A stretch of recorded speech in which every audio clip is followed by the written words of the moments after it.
Hello guys, welcome to our channel. This is Teja. మరి మీరు షిప్‌లో ఎప్పుడైనా ప్రయాణించారా? మీకు ఒక విషయం తెలుసా? షిప్‌లో జాబ్ చేసేవాళ్ళు 6 మంత్స్ అక్కడుండి, 6 మంత్స్ బయటుంటారు. అంటే ఒక 6 మంత్స్ వాటర్‌లో ఉండి, 6 మంత్స్ భూమి మీద ఉంటారు. సో, వాళ్ళ జాబ్ అలా ఉంటది. సో, నేవీ వాళ్ళ గురించి మీకు ప్రత్యేకంగా చెప్పక్కర్లేదు. మీ అందరికీ బాగా తెలుసు.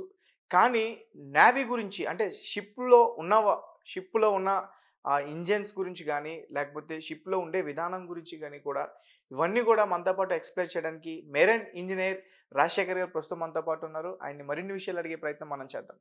హాయ్ అన్న. హాయ్. ఓకే. అంటే ఎవరైనా షిప్‌లో మీరు ఇందాకడ హార్ట్ అటాక్ వచ్చింది. అవును. సడెన్‌గా తీసుకెళ్ళాలి అని చెప్పారు గదా! హ్మ్. ఒకవేళ మార్గం మధ్యలో మీకు అలాంటి ప్రదేశాలేమి లేకపోతే, హ్మ్. ఒకవేళ హార్ట్ అటాక్ వచ్చిన వ్యక్తి చనిపోతే హ్మ్. ఏం జేస్తారు? హార్ట్ అటాక్ వచ్చిన మనిషి చనిపోతే, చనిపోయాడని నిర్ధారణ చేసుకుంటాము. దానికి తగ్గ ప్రూఫ్స్ అన్నీ తెలియాలి గదా! ప్రూఫ్స్ అన్నీ జాగ్రత్తగా కాపాడుకుంటాము. వీడియో తీసుకుంటాము. అంటే వాళ్ళ ఫ్యామిలీ మెంబర్స్‌కి చెప్పాలి. అఫీషియల్‌గా కూడా ప్రతీది ఒక ప్రూఫ్ అనేది ఉండాలి.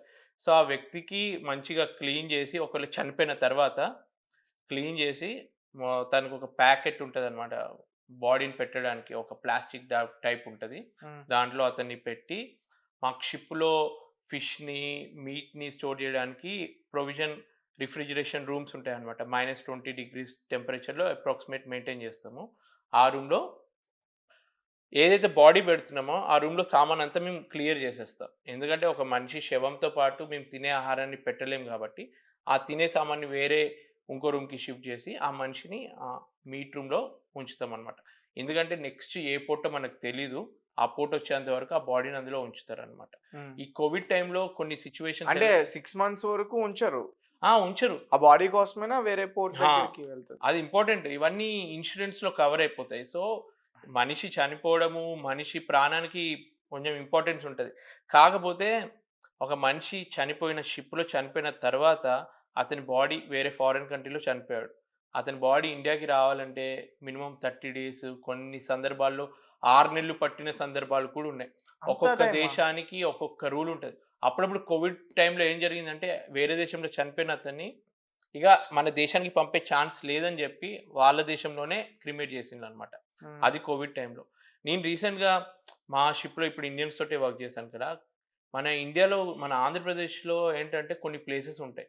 వైజాగ్ నియర్ బై కళింగపట్నము, అలాంటి ప్లేసెస్‌లో ప్రతి ఫ్యామిలీ నుంచెల్లి సీఫేరరే. ఆ ఊరు మొత్తం షిప్‌లో వర్క్ జేసేటోళ్ళే ఉంటారనమాట. హ్మ్. సో, మా షిప్‌లో అక్కడి నుంచి ఒకతను ఉన్నాడనమాట. ఆయన చెప్పిన ఎక్స్‌పీరియన్స్ ఇంటే నాకు తెలిసిందనమాట. వాళ్ళ ఊర్లో ఒక్కొక్కరు చనిపోతే ఎన్ని రోజులకి వాళ్ళ ఇంటికి వాళ్ళ బాడీ వస్తది. సో, ఇట్లాంటి కథలు ఎన్నో వింటాను. సో, మనిషి చావడం అనేది ఒక పెద్ద ట్రాజెడీయే షిప్‌లో. ఓకే.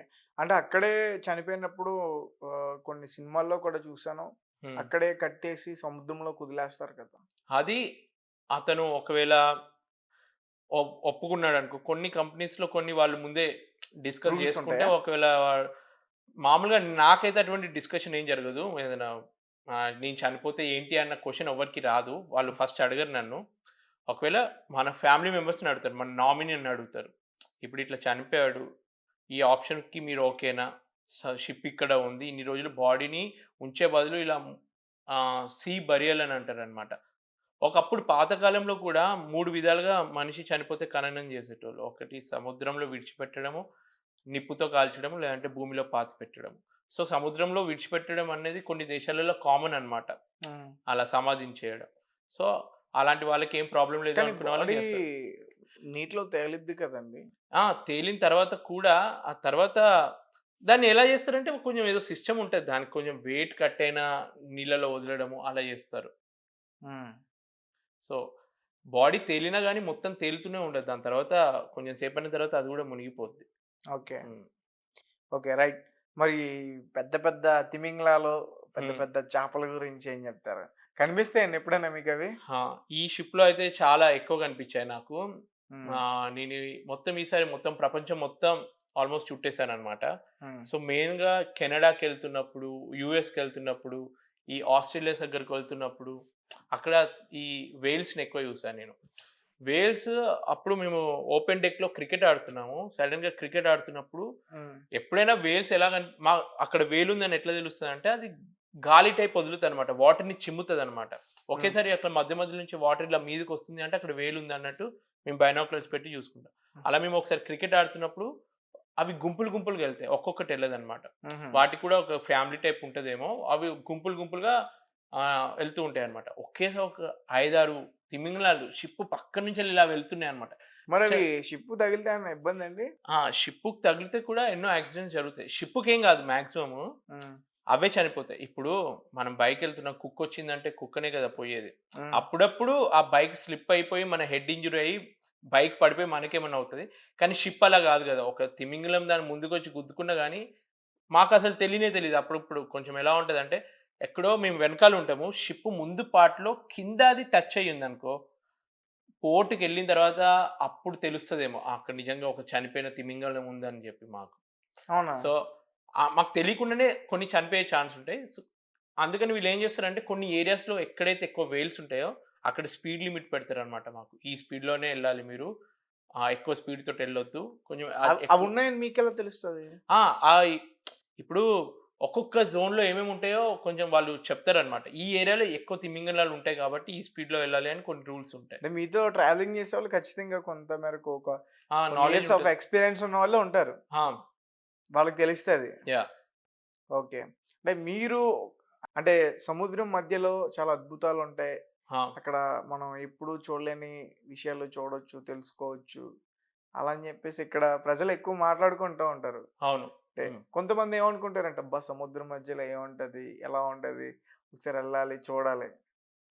సో, మా మీకేమనిపిస్తది? ఇప్పుడు మనము చంద్రయాన్, స్పేస్ మీద సన్ దగ్గరికి అవన్నీ పంపి మనం స్పేస్‌లో ఏముందో రిసర్చ్ చేస్తున్నాం గదా!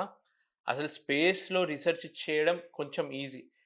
దానికన్నా ఎక్కువ కష్టం సముద్రంలో ఏముందో కనుక్కోవడం ఇంకా కష్టం. ఎందుకంటే హ్మ్. ఇంత వాస్ట్ మన వరల్డ్ మ్యాప్ చూసుకుంటే అందులో 70% సముద్రమే. ఒక్కొక్క లోతు ప్రాంతంలో మనం కొన్ని రకాల ఫిషెస్, కొన్ని సీ యానిమల్స్ ఏంటో గూడా మనకు తెలిసి ఉండకపోవచ్చు ఇప్పటికి. మనకు తెలియని ఒక ప్రపంచమే ఉంటది సముద్రం లోపల. అవును. మనకు తెలిసిన కొంత మనం టీవీలలో గానీ, కొన్ని డాక్యుమెంటరీస్‌లో చూస్తాం గానీ, సముద్రం మధ్యలో ఇంకెన్ని రహస్యాలు దాగున్నాయో చాలా మందికి తెలీదు. హ్మ్. ఎన్నో ఉంటాయి. యాక్చువల్‌గా నాకు దీని మీద రిసర్చ్ చేసి కొత్త కొత్త ఇన్ఫర్మేషన్ కలెక్ట్ చేయడం ఇష్టమనమాట. కొన్ని సామ్రాజ్యాలే సముద్రం లోపల ఉండిపోయాయి.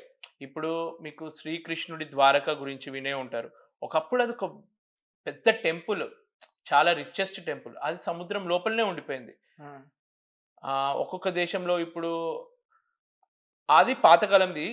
ఇప్పుడు కొత్తగా ఏంటంటే మన బ్రిటిష్ వాళ్ళు మన సంపదని మన హైదరాబాద్‌లో కూడా ఎంతో సంపద ఉండేది. ఒకప్పుడు వ మొత్తం ప్రపంచంలోనే ఎక్కువ సంపద ఉన్న ప్లేస్ మన ఈ హైదరాబాద్ నిజాం ప్లేస్‌లో హ్మ్. డైమండ్స్ గాని, వెల్త్ చాలా ఉండేది. సో, వీళ్ళేం చేశారు బ్రిటిష్ వాళ్ళు మన దగ్గర నుంచెళ్ళి కొంచెం షిప్పుల ద్వారా తీసుకెళ్తున్నప్పుడు ఒక ప్లేస్‌లో అది మునిగిపోయిందన్నమాట. సో, అది హుహు. వెతకలేకపోయారు. ఇటువంటివి ఎన్నో ఉన్నాయి హిస్టరీలో. హ్మ్. ఇప్పుడు మీరన్నారు గదా! టైటానిక్‌నే వాళ్ళు ఎందుకు తీయలేకపోయారని జెప్పి. ఇంత వెల్త్ ఉన్నది మునిగిపోయినప్పుడు గూడా వీళ్ళు వెతకలేకపోయారు. ఎందుకంటే ఆ కాలంలో అంత టెక్నాలజీ లేదు. ఎక్కడ హ్మ్. అప్రాక్సిమేట్‌గా ఒక ప్లేస్ తెలుసు. కానీ అక్కడ కొన్ని సంవత్సరాల తర్వాత అది ఎక్కడెక్కడికో ఎళ్ళుంటది ఆ వెల్త్ అంతా. సో, అవి గూడా కనిపెట్టలేకపోయారనమాట. ఎన్నో నిధులుండొచ్చు లోపల. హ్మ్. సముద్రంలో గోల్డ్ గూడా ఉంటది. సో, మనకు తెలియనియి ఎన్నో ఉంటాయి అందులో. ఓకే అన్న. రైట్. సో, మొత్తానికి చాలా బాగా మాకు షిప్‌లో ప్రయాణాన్ని మాకు చాలా బాగా వివరించారు. హ్మ్. అండ్ మరిన్ని విషయాలు కూడా మీతో తెలుసుకునే ప్రయత్నం నేను మళ్ళీ ఒక ఇంటర్వ్యూలో ట్రై చేస్తాను. So, sure. Thank you so much అన్న. సో, గైస్ చూసారు కదా! సో, ఇంకా ఈయన చెప్పిన విషయాలు మీకు తెలుసుకోవాలనిపిస్తే ఆయనకి ఒక యూట్యూబ్ ఛానెల్ ఉంది. 'రాజ్ అద్వితి' అనే ఒక యూట్యూబ్ ఛానెల్ ఉంది. దాన్ని మీరు సెర్చ్ చేయండి. ఖచ్చితంగా చాలా మంచి వీడియోస్ ఉంటాయి అందులో. నేను వాచ్ చేశాను. మీరు కూడా వాచ్ చేయండి. చాలా చాలా సంఘటనలు మీరు తెలుసుకోవచ్చు. And thank you for watching. Thank you so much.